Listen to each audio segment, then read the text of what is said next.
অল্প সময়ের মধ্যে সমস্ত ক্ষতিগ্রস্ত এলাকার রিপোর্ট আমরা একত্রিত করে সমস্ত মন্ত্রণালয় থেকে নিয়ে আমরা ঐক্যবদ্ধভাবে একটা মন্ত্রণালয়ের রিপোর্ট বই আকারে মাননীয় প্রধানমন্ত্রী হাতে দিয়েছি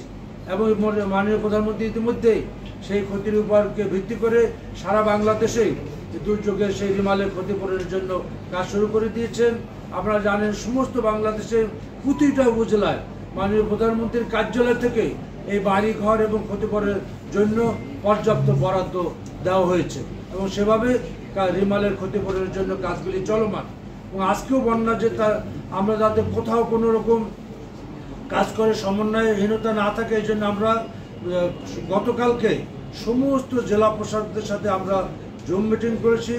এবং আমরা সরাসরি কথা বলেছি কোথাও কোনো সমস্যা আছে কিনা, পর্যাপ্ত ত্রাণের ব্যাপারে এবং তাদের কাজকর্মের কোথাও সমন্বয় অভাব আছে কিনা বা এমন কিছু মতামত দেওয়ার